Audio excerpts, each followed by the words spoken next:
वो भी तो जमे। Today we are going to study ocean and continent. आज हम लोग पढ़ेंगे ना तो वही तो ग्लेशियर का रूप ले लेगा। ग्लेशियर क्लास बनने का प्रोसेस 6 क्या कहलाता है? Chapter glacier. 2। वैसा ग्लेशियर ग्लेशियर बनता है। क्लास 6 का chapter 2 ocean and continent. Ocean क्या है, कॉन्टिनेंट है, ये जानने का तो प्रयास करेंगे। ग्लेशियर में जब करा ocean is everything it cover 7/10 of the terrestrial globe. अब यहाँ पर पॉइंट्स है जो याद रखिएगा, ये पॉइंट नोट करिएगा कि ocean cover 7/10 of the terrestrial globe. मतलब पूरी दुनिया में, पूरी ग्लोब का 70% हिस्सा, 7/10 कितना, 17% हिस्सा में ओशियन है। पूरे ग्लोब के 70% हिस्से में क्या है, ओशियन है। Its breath is pure and healthy.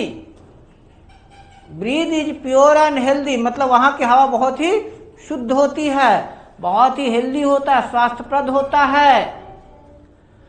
It is immense desert where man never lonely for he feels life stirring all around. Ocean is the vast reservoir of nature. ये बहुत बड़ा डेजर्ट है, मतलब समुद्र में कोई रह नहीं सकता। डेजर्ट का मतलब कि वहां रहने योग्य नहीं है, कोई नहीं रह सकता। ये vast reservoir of nature, nature का बहुत बड़ा रिजर्वायर है, बहुत बड़ा खजाना है। ओशियन के अंदर बहुत सी अलग अलग तरह की चीजें अवेलेबल है, बहुत सी बेशकीमती चीजें अवेलेबल है। So to speak and who knows if it will not end with it. ये किसने कहा था, जूलियस वर्ने ने, जूलियस वर्ने ने।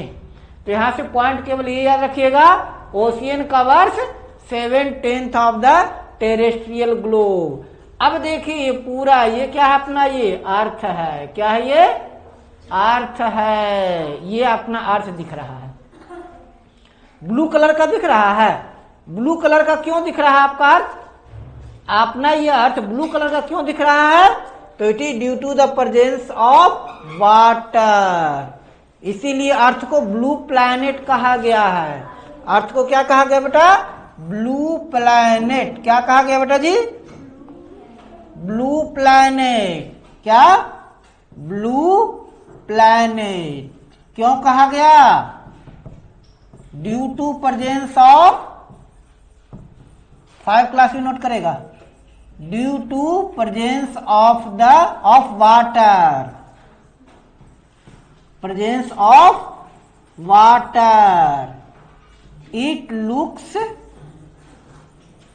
ब्लू फ्रॉम कहिए स्काई। आसमान से जब देखते हैं ना तो वाटर के कारण ये ब्लू कलर का दिखता है, इसीलिए इसको क्या नाम दिया गया, ब्लू प्लैनेट। क्या कहा गया, ब्लू प्लैनेट। अब इसमें कुछ क्वेश्चंस है, कहता है हमको समझना है, what is an ocean and continent, what are oceans and continent. Ocean क्या है, कॉन्टिनेंट क्या है, what are their names and their distribution. वो जो ओशियन और कॉन्टिनेंट्स हैं उनका नाम क्या है, कहाँ कहाँ है। In what way do ocean and continent impact life on earth. और ओशियन और कॉन्टिनेंट अर्थ पर लाइफ को कैसे इम्पैक्ट करते हैं, कैसे अफेक्ट करते हैं, ये चीजें हैं। ठीक है, चलिए।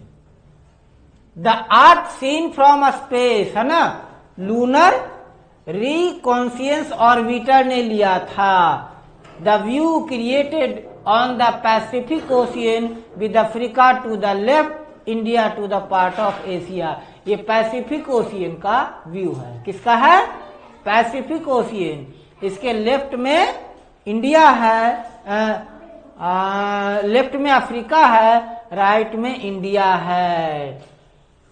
नहीं, India part of Asia, India top पर है ऑस्ट्रेलिया राइट में है, अंटार्कटिका बॉटम में है। इट मीन्स कहिए पैसिफिक ओशियन, इधर पैसिफिक ओशियन है, पैसिफिक ओशियन है। उसके बाद राइट साइड में, to the left right side में ऑस्ट्रेलिया, यहाँ ऑस्ट्रेलिया है। इसके ऊपर में इंडिया है और नीचे अंटार्कटिका, यहाँ अंटार्कटिका है, अंटार्कटिका है और यहाँ क्या है, इंडिया है। नहीं रहने दीजिए, ठीक है, ये दे देंगे फिर देख लीजिएगा इसको। Let us return to our globe and rotate gently और look at the picture of the earth seen from the moon, what is the most wide spread colour. यानी कह रहा है अगर आप ग्लोब को देखिएगा, ग्लोब को अगर आप देखिएगा तो ग्लोब में सबसे अधिक दिखने वाला कलर कौन सा है, सबसे ज्यादा कलर कौन सा दिखा, बाहर से देखने पर सबसे ज्यादा कलर कौन सा दिख रहा है, ब्लू कलर। और ब्लू कलर क्या रिप्रेजेंट कर रहा है, ब्लू कलर मीन्स क्या है, most of the earth surface is covered with water. समझ में आ रहा है। Earth looks blue, why earth looks blue, why earth looks blue, earth नीले रंग का क्यों होता है, what gives earth blue colour, what gives earth blue colour, earth को ब्लू कलर कौन देता है, इसका आंसर लिखिएगा, ठीक है। तो जिसका दोनों का आंसर क्या है, water. Earth looks blue due to presence of water, water present on the Earth give its blue colour, ठीक है। अब वही ना कह रहा है, क्या कर रहा है, क्या कर रहा है, almost 3/4 of the surface, that is why when seen from outer space Earth appears blue. Early astronauts loving called Earth blue planet. तो ब्लू प्लैनेट किसे कहा गया, अर्थ को कहा गया। ब्लू प्लैनेट किसे कहा गया, अर्थ को कहा गया।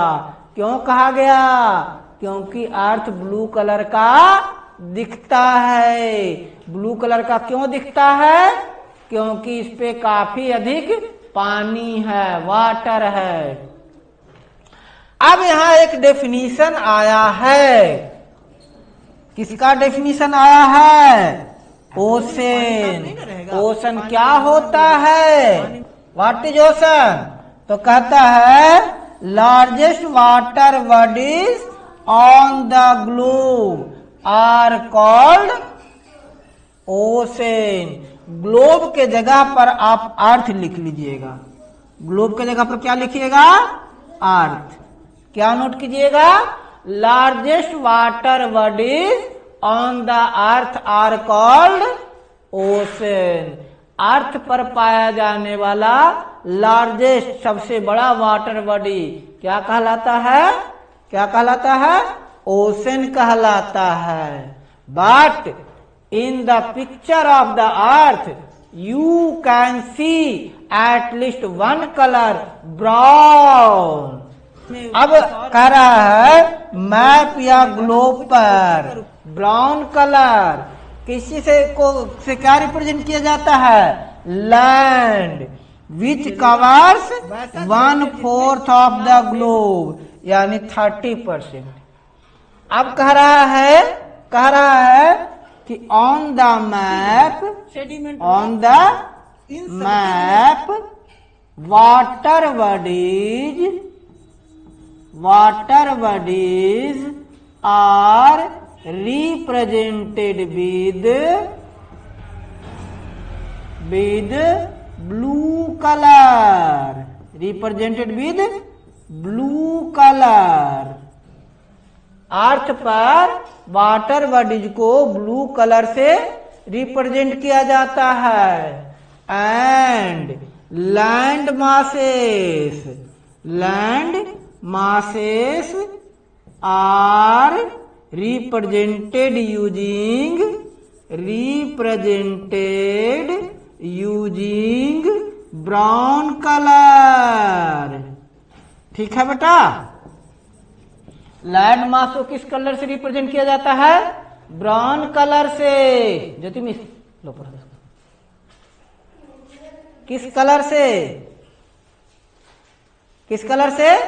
ब्राउन कलर से। किसको रिप्रेजेंट किया जाता है? लैंड मास को। अब है लैंड मास किसको कहते हैं भाई, ये बताओ। लैंड मास क्या होता है? लैंड मास क्या होता है? जल्दी बोलो जल्दी बोलो जल्दी बोलो जल्दी बोलो।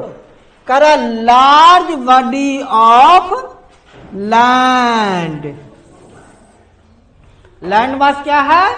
Large body of land is land mass. और कॉन्टिनेंट क्या होता है बेटा? कॉन्टिनेंट क्या होता है? कॉन्टिनेंट क्या होता है? जल्दी बोलिए। कॉन्टिनेंट, कॉन्टिनेंट क्या है? A large continuous expense of land is continent. देखिए हम लोग गलत डेफिनेशन देते थे ना, कहते थे ना कि large land mass is called continent. नहीं, क्या करा? Large continuous expense of land is called continent. यानी कॉन्टिनेंट बीच में टूटा हुआ नहीं होना चाहिए, एक बहुत बड़ा लैंड मास होना चाहिए। कॉन्टिनेंट में कोई टूट फूट नहीं होता है, मतलब बीच में ओशियन नहीं होना चाहिए। एक कॉन्टिनेंट के अंदर ओशियन नहीं होना चाहिए। कॉन्टिनेंट जब भी पाया जाएगा, जब भी मिलेगा, कहां मिलेगा? कॉन्टिनेंट जब भी मिलेगा दो ओशियन के बीच में। ठीक है ना? बढ़िया डेफिनेशन नोट हो गया बेटा? कहां तक? अच्छा चलो बाद में फिर करना, हम चला देंगे। Both ocean and continent plays vital role in shaping the climate. अब इनका कॉन्टिनेंट और ओशियन दोनों का बहुत इंपॉर्टेंट रोल होता है। किसमें रोल होता है? क्लाइमेट को शेप करने में, क्लाइमेट बनाने में। क्लाइमेट कैसा होगा ये कॉन्टिनेंट भी डिटरमाइन करता है, कॉन्टिनेंट तय करता है कि वहां का क्लाइमेट कैसा होगा। मतलब ओशियन के आसपास क्लाइमेट अच्छा रहेगा और जैसे जैसे दूर जाएंगे क्लाइमेट अनइवन होता चला जाता है। Continent, ocean and continent they affect all aspects of life, plants, animal, human life too. अब यहां देखिए, अब देखिए emblem of Indian Navy. Indian Navy के एम्ब्लेम में देखिए क्या लिखा हुआ है? समनो वरुणा। समनो वरुणा, इसका मतलब क्या होता है? वी ऑस्पिशियस टू अस ओ वरुण। वरुण कौन है? जल देवता। वरुण कौन है? जल देवता। तो जल देवता से प्रार्थना किया जाता है कि हे प्रभु, हे प्रभु आप मेरे लिए सहायक बनो। इंडियन नेवी का, भारतीय नौसेना का, इंडियन नेवी का, इंडियन नेवी का, इंडियन नेवी का एम्ब्लेम कोटेशन क्या है? Emblem quotation of Indian Navy. Indian navy क्या है? शम नो वरुणः। शम नो वरुणः, इसका अर्थ क्या हुआ? हे वरुण देव, हे वरुण देव आप हमारे लिए सहायक बनिए, सहायक बनिए। O lord Varun, O lord Varun, O lord Varun, be auspicious to us, be auspicious,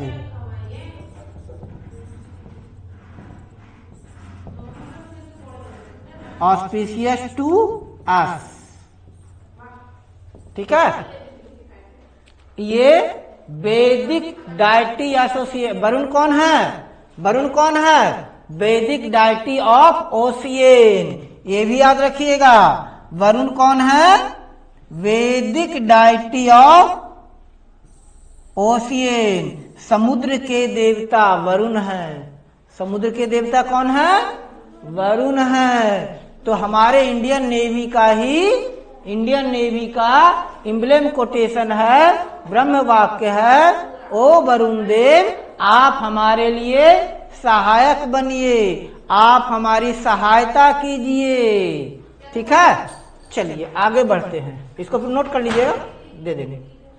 अब देखिए distribution of water and land on the ocean. इस मैप को ध्यान से देखिए, ग्लोब है, ग्लोब है। ये क्या है बेटा? ग्लोब है। इसमें देखिए ब्राउन कलर से किसको रिप्रेजेंट किया गया है? ये ब्राउन कलर वाला क्या है बताइए जल्दी जल्दी, बोलिए क्या है ब्राउन कलर वाला? ये सब क्या है? लैंड मास है। ये क्या है? लैंड मास है। ये भी क्या है?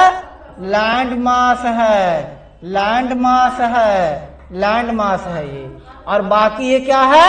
वाटर बॉडीज है। ओशियन और सी है, वाटर बॉडीज है। तो वही पढ़े थे ना कि मैप में ब्लू कलर से वाटर बॉडीज को और ब्राउन कलर से लैंड मास को, कॉन्टिनेंट्स को, कंट्रीज को रिप्रेजेंट किया जाता है। कह रहा है क्या? Ocean and continents are not distributed equally between northern and southern hemisphere. कहता नॉर्दर्न हेमिस्फीयर और साउदर्न हेमिस्फीयर के बीच ये देखिए कॉन्टिनेंट का डिस्ट्रीब्यूशन इक्वल नहीं है। कह रहा है क्या कि land masses are more in southern hemisphere than northern hemisphere than southern hemisphere. Northern hemisphere में कंट्री ज्यादा है, नॉर्दर्न हेमिस्फीयर में कंट्री ज्यादा है। ठीक है बेटा, नॉर्दर्न हेमिस्फीयर का मतलब इक्वेटर के नॉर्थ में कंट्री ज्यादा है और इक्वेटर के साउथ में ओशियन ज्यादा है। साउदर्न हेमिस्फीयर इसमें क्या है? ओशियन ज्यादा है। ठीक है, फॉकलैंड में देखने को अब आगे करा Falkland island. Blue area consist of ocean along with their smaller expansion which various names sea, bay, gulf. What are circular lines in the map called? Do you know what the lines rotating, what the lines radiating out of the two poles are called? चलिए आगे पढ़ेंगे। Which hemisphere holds more water? तो कह रहा है क्या कि southern hemisphere hold most water, है ना? साउदर्न में ज्यादा वाटर है ना, तो यहां लिखिए southern hemisphere holds more water and northern hemisphere holds more land. Northern hemisphere में क्या है? लैंड ज्यादा है, कॉन्टिनेंट ज्यादा है। साउदर्न हेमिस्फीयर में क्या ज्यादा है बेटा? ओशियन ज्यादा है, वाटर बॉडीज ज्यादा है। ठीक है, चलिए आगे आगे आगे यहां पढ़ेंगे। अब ये देखिए, ये क्या दिख रहा है? इतना सुंदर मिलेगा, मेडागास्कर में देखने को मिलेगा। इतना सुंदर सुंदर क्या है बताओ बताओ? ये ओशियन के अंदर, ये सब कोई प्लांट नहीं है, ऑस्ट्रेलिया ये सब क्रिएचर हैं, ये सब एनिमल है। ऐसा जंतु ओशियन के अंदर देखने को मिलता है। देखिए देखिए देखिए, ये स्टार फिश है, ये सब कोरल्स है। इसको क्या कहते हैं बेटा? कोरल्स। बहुत सुंदर सुंदर कलर का है ना, लिखा हुआ कोरल रीफ। कोरल रीफ है ना, बहुत ही सुंदर सुंदर कलर का होता है। ये स्टार फिश, ये सी एनेमोन, ये क्या है? कहाँ मिलेगा ये? सी एनेमोन। फॉकलैंड आइलैंड, और ये है स्टार फिश, दिख रहा है कितना सुंदर है। ये क्या है? शार्क। क्या है ये? शार्क। ये है स्पर्म वेल, है ना? नहीं नहीं सॉरी, ये है sperm whale with their babies. ये क्या है? देखो एल्गी, ये एल्गी है। क्या है ये? एल्गी। ये क्या है? बड़े स्वेलो कोरल रीफ। देखो कितनी सुंदर सुंदर मछलियां हैं। ये सब मछली ने बिकता है।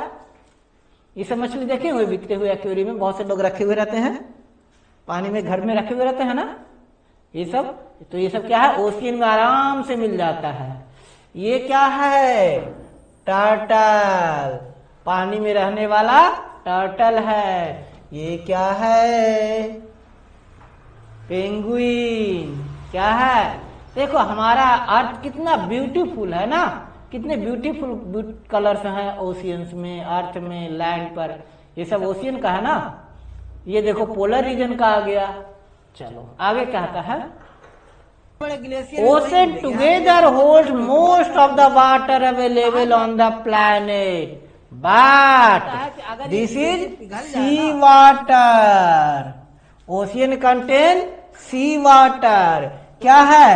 सॉल्टी, अनफिट फॉर कंजम्पशन, है ना?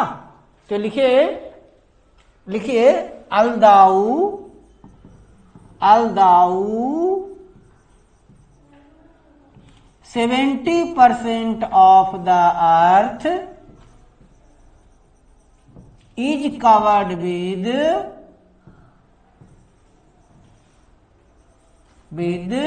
water, with water, yet there is a scanty of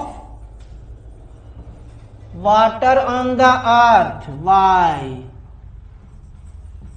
Water on the earth. Why? है ना? अर्थ का 70% हिस्सा वाटर से घिरा हुआ है, फिर भी वाटर की दिक्कत है ना? वाटर की प्रॉब्लम है ना? तो क्यों? तो लिखिए 9 more than,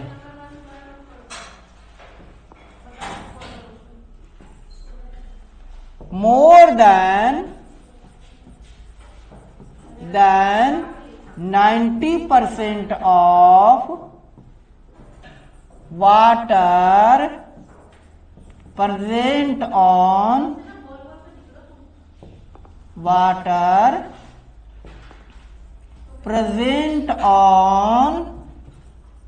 the earth is saline, is saline and is 25 से 30 फीट and is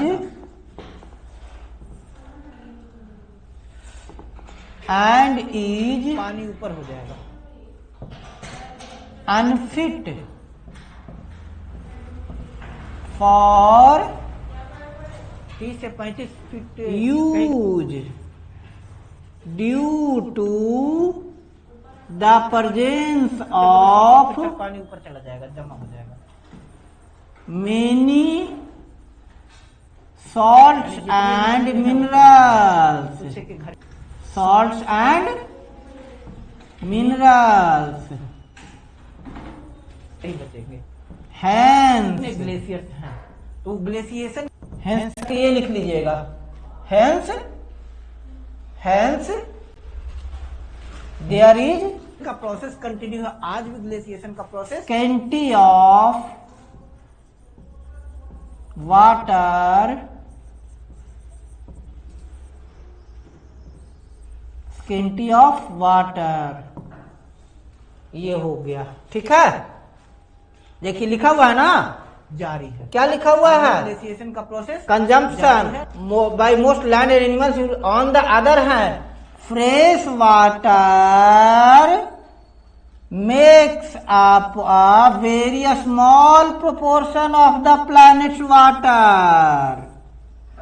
प्लैनेट पर जो वाटर रिसोर्सेस है उस पर बहुत ही कम मात्रा में अवेलेबल है, और जो अवेलेबल है वो भी ग्लेशियर, रिवर्स, लेक्स में प्रेजेंट है, अंडरग्राउंड वाटर भी है ना।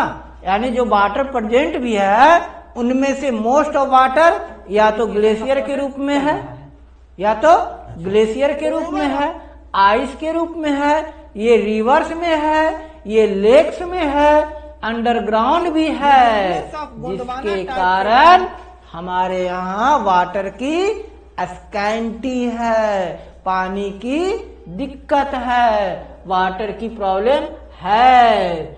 If there is such abundance of water on the planet, why so much talk of water scarcity? Clear? चलिए अब आ गया ओशन। चलिए ये डेफिनेशन लिख लीजिए पहले। मैरीन रिलेटेड टू और found in the ocean and sea. Marine क्या होता है?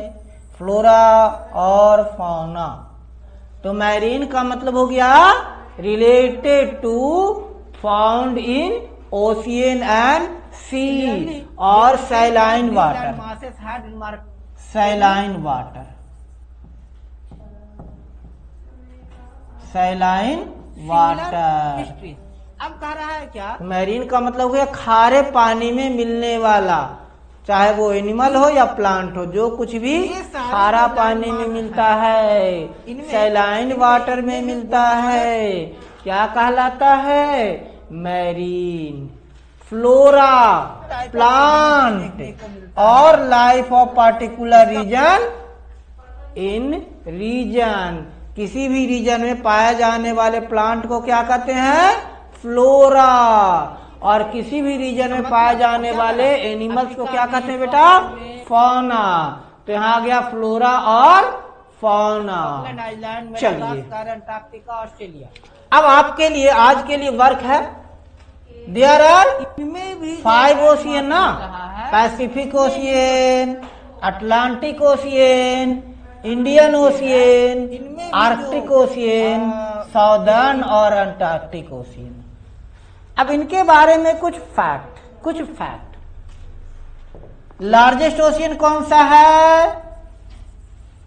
Pacific ocean. लार्जेस्ट ओशियन कौन सा है बेटा? Pacific ocean. Ocean named after a country. Ocean named after a country. Ocean जिसका नाम किसी कंट्री पर पड़ा। Ocean named after a country. कौन सा ocean? Indian ocean. Busiest ocean, जो सबसे बिजी है, बिजिएस्ट ओशियन।